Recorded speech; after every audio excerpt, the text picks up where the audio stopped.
Hi guys! Welcome back to my vlog. So for today's vlog, may share po ako sa itong aking nabili na fan air cooling.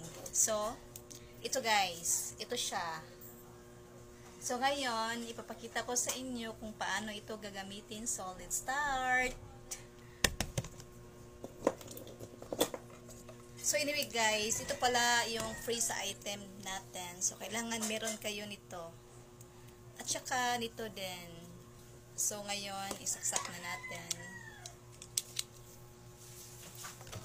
At saka, ito sa likod siya, guys. Yan.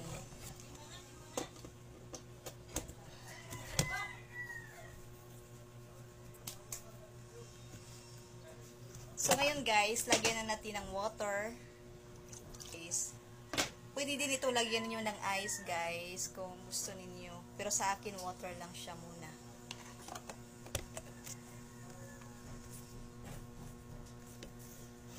So, ito palang apat na to guys. Ang purpose nito yung so, itong first button naman, guys. Ito yung fan niya, guys. So, may tatlong level pala itong ating fan, guys.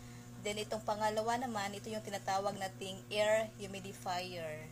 So, ang purpose nitong ating air humidifier, guys, ito po ay para sa may mga allergies, may mga sinusitis, at may mga asthma. So, once na dry yung paligid, guys, mag-trigger po ang kanilang mga sakit.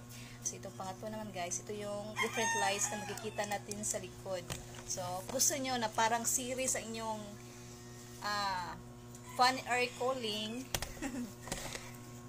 i-press nyo lang ito, guys, itong ating lights. So, itong pang-apat naman, ito yung ating timer. Kung gusto niyo na may timer ang inyong paggamit ito, so ito yung i-press ninyo. So, pwede pala ito gamitin, guys, sa may mga laptop at sa may mga computer sa bahay. So, ngayon, guys, ipapakita ko na sa inyo kung paano ito gagamitin. So, itong first button, itong tinatawag nating fan. So, ito yung first, second, then third level. Then itong pangalawa, itong tinatawag nating air humidifier.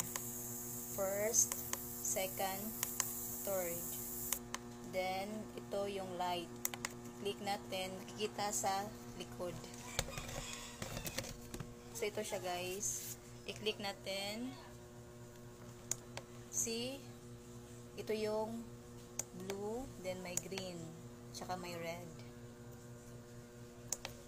Then, itong pinaka-last naman, itong pang-apat, ito yung timer niya, guys. Ito siya.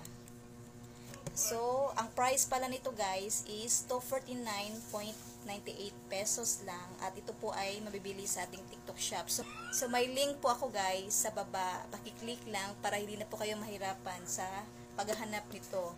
So, yun na po, guys. Thanks for watching. See you in my next vlog. Bye!